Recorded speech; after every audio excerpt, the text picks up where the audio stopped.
Life is complex. Join us for the simple gifts of wisdom, love, and delight in the written word. Today, Introduction to the Federalist Papers and Federalist Number 1.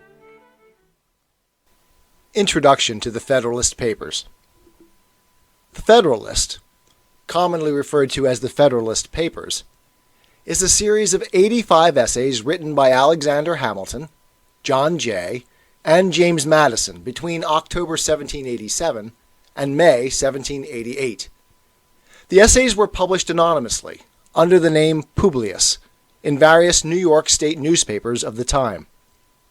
The Federalist Papers were written and published to urge New Yorkers to ratify the proposed United States Constitution, which was drafted in Philadelphia in the summer of 1787. In lobbying for adoption of the Constitution over the existing Articles of Confederation, the essays explain particular provisions of the Constitution in detail. For this reason, and because Hamilton and Madison were each members of the Constitutional Convention, the Federalist Papers are often used today to help interpret the intentions of those drafting the Constitution. The Federalist Papers were published primarily in two New York State newspapers, the New York Packet and the Independent Journal. They were reprinted in other newspapers in New York State and in several cities in other states. A bound edition, with revisions and corrections by Hamilton, was published in 1788 by printers J. and A. McLean. An edition published by printer Jacob Gideon in 1818, with revisions and corrections by Madison, was the first to identify each essay by its author's name. Because of its publishing history, the assignment of authorship, numbering, and exact wording may vary with different editions of the Federalist. The electronic text of the Federalist used here was compiled for Project Gutenberg by scholars who drew on many available versions of the papers. Federalist Number 1. General Introduction. For the Independent Journal. Author, Alexander Hamilton. To the people of the State of New York. After an unequivocal experience of the inefficiency of the subsisting federal government, you are called upon to deliberate on a new Constitution for the United States of America. The subject speaks its own importance, comprehending in its consequences nothing less than the existence of the Union, the safety and welfare of the parts of which it is composed, the fate of an empire in many respects the most interesting in the world.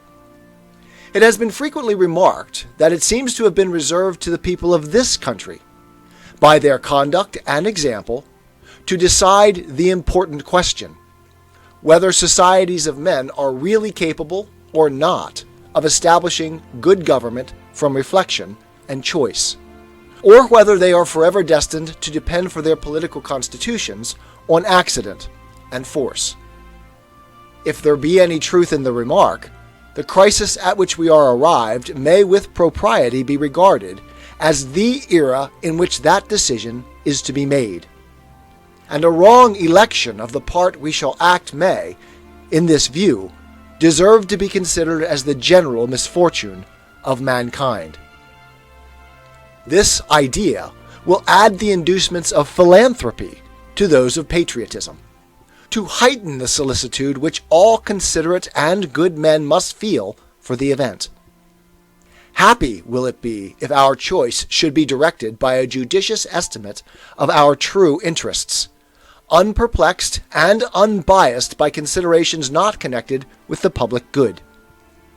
But this is a thing more ardently to be wished than seriously to be expected.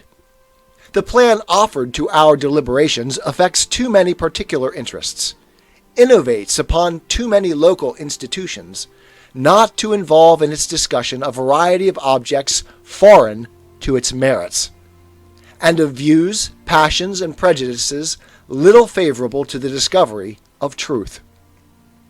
Among the most formidable of the obstacles which the new Constitution will have to encounter may readily be distinguished the obvious interest of a certain class of men in every state to resist all changes which may hazard a diminution of the power, emolument, and consequence of the offices they hold under the state establishments, and the perverted ambition of another class of men, who will either hope to aggrandize themselves by the confusions of their country, or will flatter themselves with fairer prospects of elevation from the subdivision of the empire into several partial confederacies than from its union under one government. It is not, however, my design to dwell upon observations of this nature. I am well aware that it would be disingenuous to resolve indiscriminately the opposition of any set of men, merely because their situations might subject them to suspicion, into interested or ambitious views. Candor will oblige us to admit that even such men may be actuated by upright intentions, and it cannot be doubted that much of the opposition which has made its appearance, or may hereafter make its appearance, will spring from sources, blameless at least, if not respectable. The honest errors of minds led astray by preconceived jealousies and fears. So numerous indeed, and so powerful, are the causes which serve to give a false bias to the judgment, that we, upon many occasions, see wise and good men on the wrong as well as on the right side of questions of the first magnitude to society. This circumstance, if duly attended to, would furnish a lesson of moderation to those who are ever so much persuaded of their being in the right in any controversy. And a further reason for caution in this respect might be drawn from the reflection that we are not always sure that those who advocate the truth are influenced by purer principles than their antagonists. Ambition, avarice, personal animosity, party opposition, and many other motives not more laudable than these, are apt to operate as well upon those who support as those who oppose the right side of a question. Were there not even these inducements to moderation, nothing could be more ill-judged than that intolerant spirit which has, at all times, characterized political parties.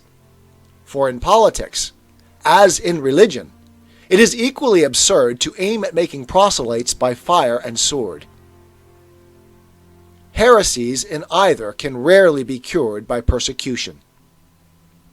And yet, however just these sentiments will be allowed to be, we have already sufficient indications that it will happen in this, as in all former cases of great national discussion.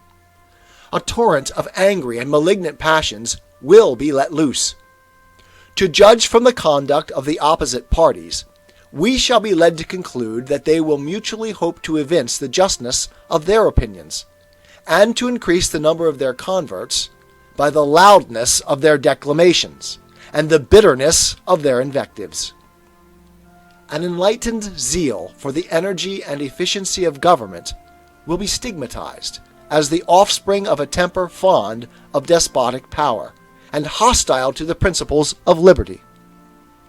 An overscrupulous jealousy of danger to the rights of the people, which is more commonly the fault of the head than of the heart, will be represented as mere pretense and artifice, the stale bait for popularity at the expense of the public good. It will be forgotten, on the one hand, that jealousy is the usual concomitant of love, and that the noble enthusiasm of liberty is apt to be infected with a spirit of narrow and illiberal distrust. On the other hand, it will be equally forgotten that the vigor of government is essential to the security of liberty, that, in the contemplation of a sound and well-informed judgment, their interests can never be separated, and that a dangerous ambition more often lurks behind the specious mask of zeal for the rights of the people than under the forbidden appearance of zeal for the firmness and efficiency of government. History will teach us that the former has been found a much more certain road to the introduction of despotism than the latter, and that of those men who have overturned the liberties of republics, the greatest number have begun their career by paying an obsequious court to the people. Commencing demagogues, they end tyrants. In the course of the preceding observations, I have had an eye, my fellow citizens, to putting you upon your guard against all attempts from whatever quarter, to influence your decision in a matter of the utmost moment to your welfare, by any impressions other than those which may result from the evidence of truth. You will, no doubt, at the same time have collected from the general scope of them that they proceed from a source not unfriendly to the new Constitution. Yes, my countrymen, I own to you that, after having given it an attentive consideration, I am clearly of opinion it is your interest to adopt it. I am convinced that it is the safest course for your liberty, your dignity, and your happiness. I affect not reserves which I do not feel. I will not amuse you with an appearance of deliberation when I have decided. I frankly acknowledge to you my convictions, and I will freely lay before you the reasons on which they are founded. The consciousness of good intentions disdains ambiguity. I shall not, however, multiply professions on this head. My motives must remain in the depository of my own breast. My arguments will be open to all, and may be judged by all. They shall, at least, be offered in a spirit which will not disgrace the cause of truth. I propose, in a series of papers, to discuss the following interesting particulars: the utility of the Union to your political prosperity, the insufficiency of the present Confederation to preserve that Union, the necessity of a government at least equally energetic with the one proposed to the attainment of this object, the conformity of the proposed Constitution to the true principles of republican government, its analogy to your own state constitution, and lastly, the additional security which its adoption will afford to the preservation of that species of government, to liberty, and to property. In the progress of this discussion, I shall endeavor to give a satisfactory answer to all the objections which shall have made their appearance, that may seem to have any claim to your attention. It may perhaps be thought superfluous to offer arguments to prove the utility of the Union, a point, no doubt, deeply engraved on the hearts of the great body of the people in every state, and one which, it may be imagined, has no adversaries. But the fact is that we already hear it whispered in the private circles of those who oppose the new Constitution that the 13 states are of too great extent for any general system, and that we must of necessity resort to separate confederacies of distinct portions of the whole. This doctrine will, in all probability, be gradually propagated, till it has votaries enough to countenance an open avowal of it. For nothing can be more evident to those who are able to take an enlarged view of the subject than the alternative of an adoption of the new Constitution or a dismemberment of the Union. It will therefore be of use to begin by examining the advantages of that Union, the certain evils, and the probable dangers to which every state will be exposed from its dissolution. This shall, accordingly, constitute the subject of my next address. Publius.